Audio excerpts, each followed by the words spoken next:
Hi, I'm Marcia Lyles.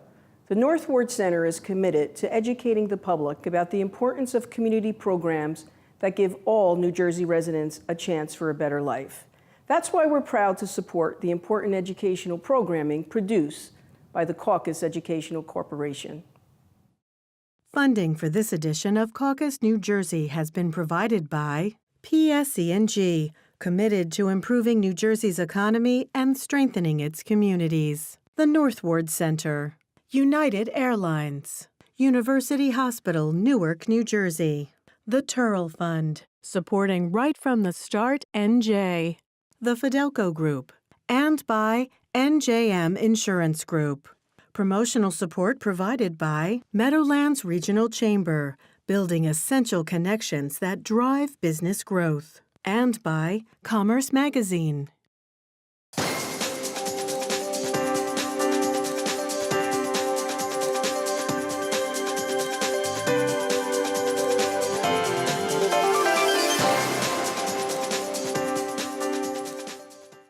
Steve Adubato, this is part of our series called The Future of Urban Education. We're taping in Newark, New Jersey at the North Ward Center. It is our pleasure to welcome Dr. Benjamin Justice, professor of the Graduate School of Education at my alma mater, a great school, not because I went there, but Rutgers University. Good to see you, doctor.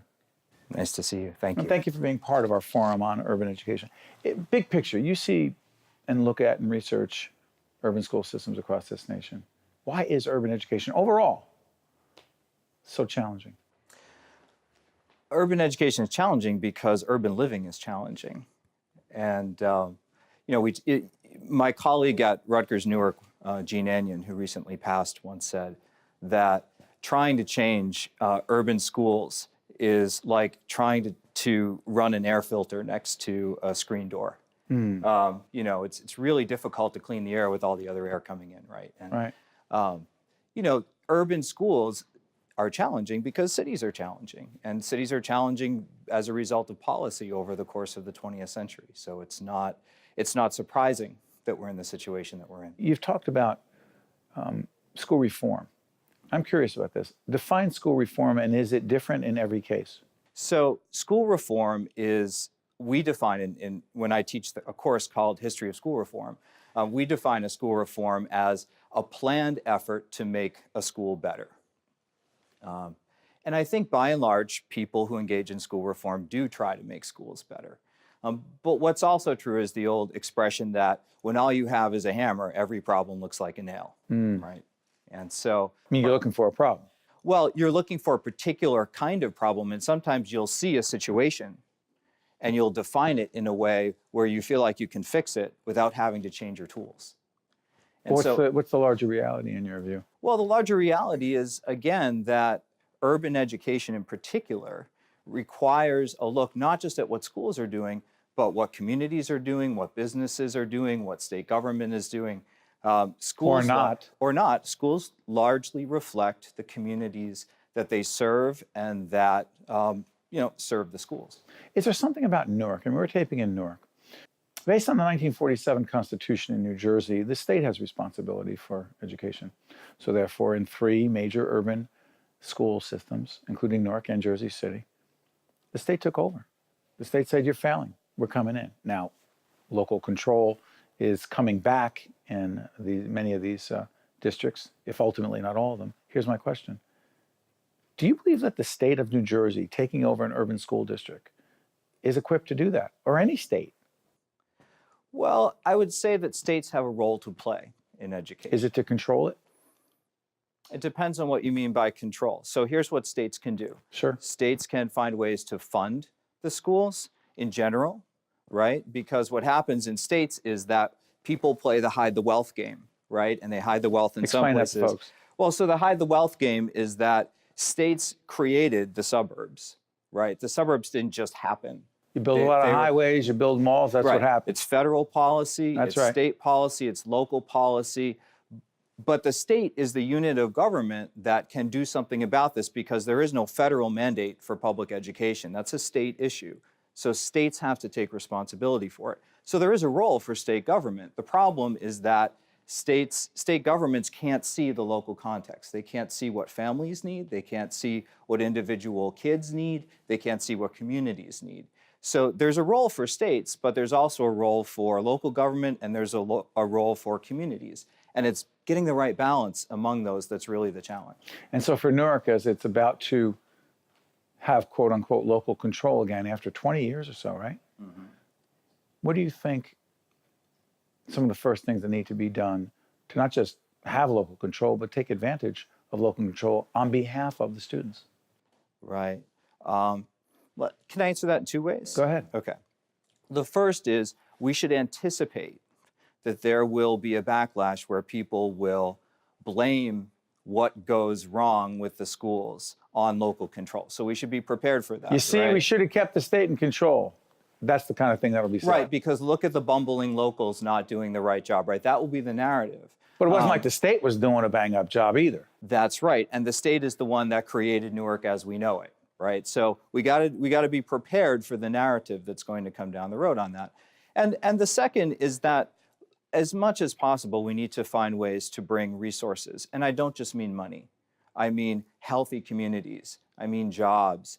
I mean highly trained teachers. I mean the kinds of things that make communities healthy, right, that you see in well-resourced communities. Community centers are terrific. This is a great thing. Like the Northward Center or right. others. Absolutely. New Community Corporation, La Casa de Don Pedro, they happen to be community-based organizations in the area we're in. What role do they play in urban education? Well, what they do is they create those that kind of social glue that makes a community healthy, right?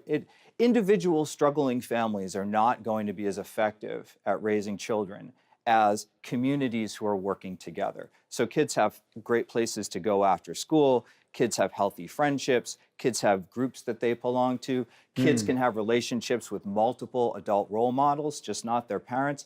These are all things that we can do that don't necessarily happen in the classroom, but can make what happens in the classroom much more effective. You know, you're at Rutgers. Mm-hmm. What is the role for higher education in urban education? Oh, that's a great question. Because we invited you here. There was no other institution of higher learning represented. Right. There are others involved in urban education, but you're here for a reason. Right. So different institutions play different roles, but in general, what I will say is this. What we can do is bring research to bear on educational problems. And research, for example? So for example, so I'm a historian. So one thing that historians can do is historians can help people understand how we got here by looking at the past. And when you see that, you can then resist narratives that, again, turn problems into nails. Those who ignore the past? Yeah, something like that, yeah. And then there are other kinds of research. You know, what's the best way to teach mathematics? I've got colleagues at Rutgers who study how do you teach kids how to prove something. Like, that's fabulous. Don't ask me to answer that question, by the way, because I have no idea. But there's research on it. But there's research on and best that. practices. Right. So best practices ideally grows out of people who are practitioners, who know how to work with kids, are dealing with researchers who have the time and the expertise to study what works best, and they come together, and that's best practices. Dr. Benjamin Justice from Rutgers University is going to be part of the forum that we'll be convening in just a few minutes with 9 people who care deeply about urban education, not just in Newark, not just in New Jersey, but across this nation. And we want to thank you so much, Doctor, for joining us. My pleasure. To watch more Caucus New Jersey, find us online and follow us on social media. We're pleased to be joined by Robert Gregory, the Deputy Superintendent of the Newark Public Schools. Good to see you, Robert. Great to see you, Steve. For those who do not know or understand about the Newark Public Schools, describe it. The Newark Public Schools is a extremely diverse school district with roughly around 34,800 students in it. It is a school district going through a historic moment now as we are beginning the transition to local control. It's a school district in recent years who has seen results in student achievement and student outcomes, notably increase in graduation rates citywide, but also an increase in standardized assessment scores on the PARC assessment, the recent The standardized test. Yes, the state Robert, go back assessment. for a second. Yes, sir. The local control piece. Yes. Put it in context. The state of New Jersey has been in control of the Newark Public Schools for 20 years-ish. 20 plus years. So I've been in the district now for 20 years. I came in the year after the state took over the school district. So it is the right time for us now to determine the future of the Newark Public Schools, and for parents, for teachers, for local administrators, for elected officials to have more of a say in the course that we take. You know, it's interesting. The state came in, not just in Newark, but in Jersey City and Yes. also in Patterson. New Jersey.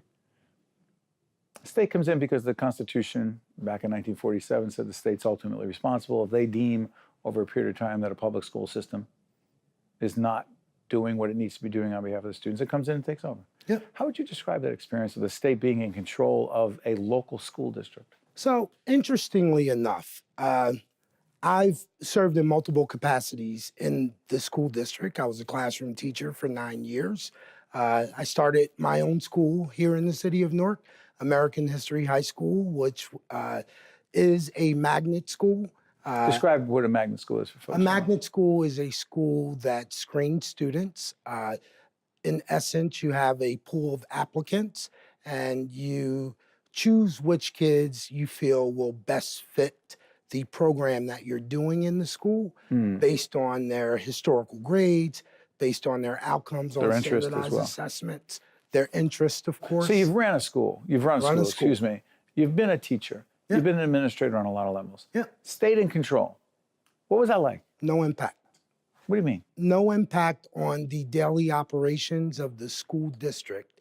No impact on the pedagogical practices that I implemented. Teaching process. As a classroom teacher.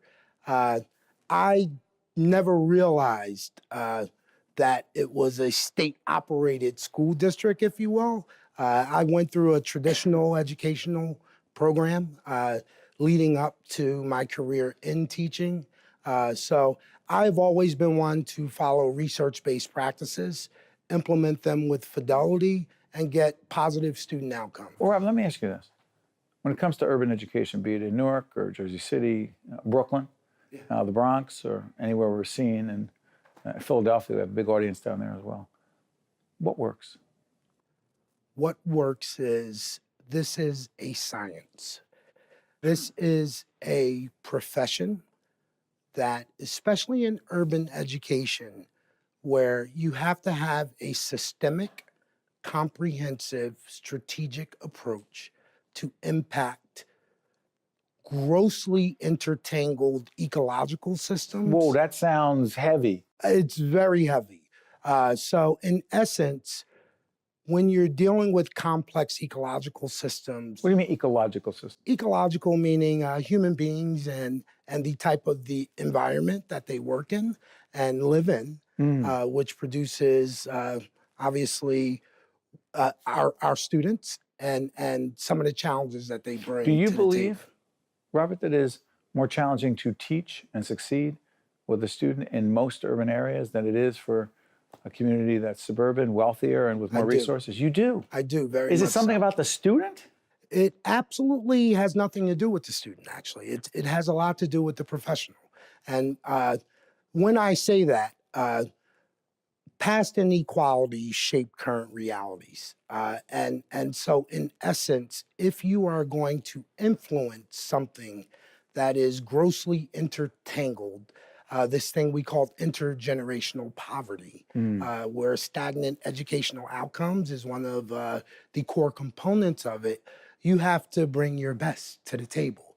And when we talk about bringing our best to the table, it is implementing these research-based practices with fidelity, and it is not settling for mediocre teaching practices or leadership practices. So we do need dynamic, highly effective teachers, which has a more positive impact on student achievement and outcomes. Why are you optimistic about these kids? Why are you optimistic about public education in Newark and ultimately urban education in the nation? Because you sound it, in spite of all the challenges. I'm one of them. What do you mean? Describe your background. I was born here in the city of Newark in the early 70s. My parents met at Kent State University in 1970, where they graduated. Wow. They At the Kent State? Kent State. Where it all went down. Where it all went down. My father is a product of the city of Newark. My mother from the Philadelphia area. And they came back to Newark mainly to join a movement here in the city, a movement that was Civil rights movement? A movement that I would more so call it the cultural nationalist movement, a movement led by Imamu Baraka. And coming back to the city of Newark, where I was born, I was raised by the city. So my roots are in the church in this city, Metropolitan Baptist Church. That's the church I was raised in. I went to a phenomenal elementary school, Harriet Tubman School. Harriet Tubman School ended at 6th grade. Right. And my mother did not feel that there were middle schools or high schools in the city that could adequately serve my sister and I. And so she made the difficult decision of moving us elsewhere just so we could get a quality education. In moving, I had to leave my church. I had to leave everything I knew as a family. I had to leave my friends. And I had to go somewhere else just to get in my mother's eye, a fair shot at this thing we call the American dream. I don't want it for these kids, and I'm passionate about ensuring that they have the same exact opportunities that I had in life. When I graduated from college, I had this mission to bridge the gap between suburban and urban education. And I know for a fact that all children can learn. I know for a fact that kids can achieve despite their birth circumstances. And I know for a fact adult actions lead to student outcomes. Robert Gregory is Deputy Superintendent of Newark Public Schools as we're taping this program. Thank you so much, Robert. Thank you. To see more Caucus New Jersey with Steve Adubato programs, visit us online at steveadubato.org. If you would like to express an opinion, email us at info@caucusnj.org. Find us on Facebook at facebook.com/Steve Adubato PhD. And follow us on Twitter at Steve Adubato. Hi, I'm Steve Adubato coming to you from Newark, New Jersey, the North Ward Center, which is a community-based organization here in the heart of Newark. We just finished a very spirited and important discussion on the future of urban education. And one of the most distinguished panelists we had is with us now. She is Dr. Marcia Lyles, Superintendent of the Jersey City Public Schools. Doctor, thank you for joining us. No, thank you for having me. Biggest lesson you took away from, message you took away from that really hour-and-a-half discussion on urban America and urban education? It was clear we have shared issues, shared aspirations, and a shared commitment. So, you know, in Jersey City, it's interesting, only a few miles away from Newark. You come from New York originally, Right. So you know urban education in a big sense. What are some of the most significant challenges facing urban schools in this nation? Well, you know, as I said during the panel discussion, for me, one of the biggest challenges is to ensure equity. Jersey City Public Schools, for instance, is a very diverse district, but not all our schools are diverse. And subsequently, some of our children are not achieving at the same levels, do not have the same opportunities.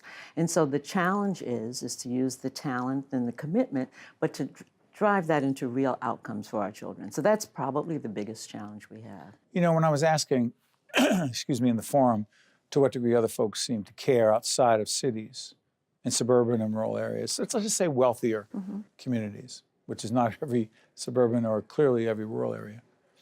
But wealthier folks outside the city, to what degree do you believe most care about the children in our urban schools? Well, I think most people have a moral sense and that they really want the best for everybody. But sometimes it gets to the point of that, well, why do I, though, have to pay for that? I think that there isn't someone who says, I don't want those children to succeed. I don't want those children to have opportunities. But we are all engaged sometimes in a, but what about mine? And so, you know, we— Do you understand that? Yeah. Well, you know, I understand it to a degree, but I think that part of it in the conversation has always been about, but we need to invest in all children because ultimately we are all connected. If my children don't do well, it's going to spread elsewhere. Explain that to folks. Someone says, well, listen, it would be great if kids in Newark or Brooklyn or the Bronx or Newark or Jersey City, wherever it is, Patterson, Camden, where we're seeing down there, Philadelphia.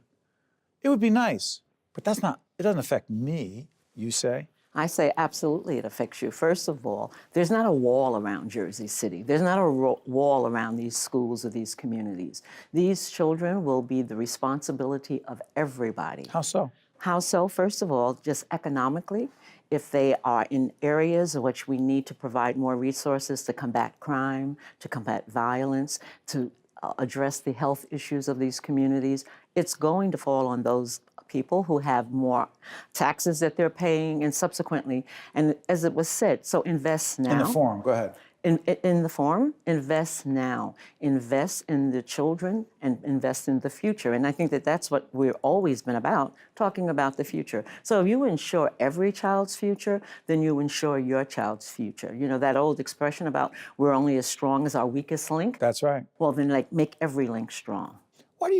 For you personally, I'm curious about this. Why did you go into not just education overall, but urban education? Well, I went into urban education because I'm a product of urban education. Where'd you grow up? I grew up in Harlem, and I'm one of those children where people said that would write them off. For example, absolutely. I'm one of those, I tell people I defy the demographics. You know, people said my mother was sick when I was in the 4th grade and dying, and I was absent from school for 40 days. And nobody came and knocked on the door. Nobody said, you know, where's Marcia?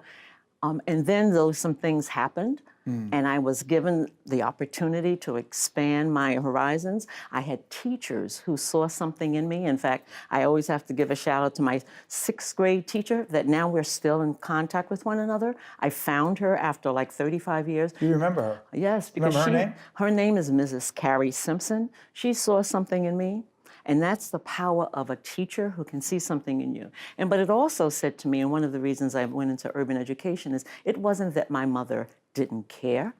My mother was sick. My mother was the first person who put a book in my hand, but she didn't graduate from the 8th grade. But she knew the power of education. She was an intelligent person, but she wasn't educated. But I know that people had all kinds of ideas about what kind of parents I had and, you know, who cared about me. They cared about me, but they didn't have the same opportunity to express that.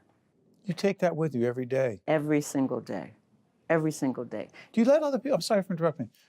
To what degree do you let other people, we've been talking to so many people in this series on the future of urban education, and it's really about policy and finances and best practices, but this may be one of the first times we got this personal. How much of your personal story do you share with others?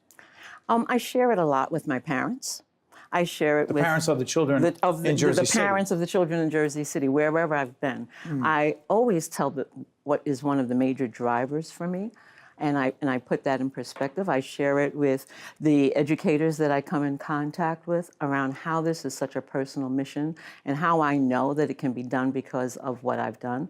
The other thing that drives me is I have 2 sons who, well, actually have 5 grandchildren now and a great-grand on the way and all of that. You do? Yes, but... Congratulations. Thank you. But the idea is that I raised sons, and I know that I saw the difference of what I was able to do for them.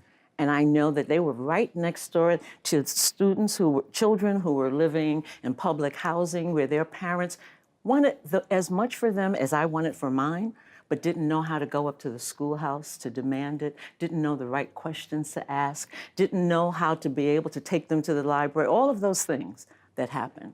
And so for me, looking at myself as a child, but myself as a parent, those are the things that make the difference for me. So finally, before I let you go, Doctor, so many folks who, not so many, but some who do say, hey, why can't they? Why can't they get it done? What's up with urban parents? You just described just a sliver of some of the challenges, some of the problems, some of the issues that other folks can't even comprehend. Right. So it's not so easy as work hard. Well, until we change that question to why can't we get it done, or rather, when will we get it done? We. It has to be not we. They, we. Not they. It's when will we get it done, and how will we get it done? That's the question, not why can't they, because it's not a they issue. It's they didn't create this system.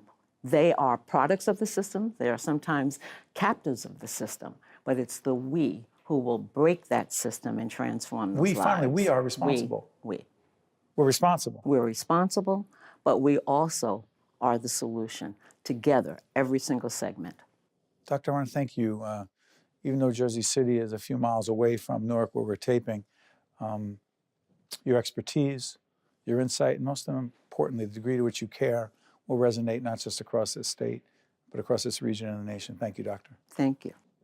The preceding program has been a production of the Caucus Educational Corporation, celebrating over 25 years of broadcast excellence. Funding for this edition of Caucus New Jersey has been provided by PSE&G, the North Ward Center, United Airlines, University Hospital, Newark, New Jersey, the Turrell Fund, supporting Right from the Start NJ, the Fidelco Group, and by NJM Insurance Group. Transportation provided by Airbrook Limousine, serving the metropolitan New York, New Jersey area. Caucus New Jersey has been produced in partnership with TriStar Studios. How do you create change? By cultivating hope. And we see that every day. In the eyes of our preschoolers, in the souls of the seniors in our Adult Day program, in the minds of the students at Robert Treat Academy, a national Blue Ribbon School of Excellence, in the passion of children in our Youth Leadership Development Program, in our commitment to connections at the Center for Autism, and in the heart of our community, the North Ward Center, creating opportunities for equity, education, and growth.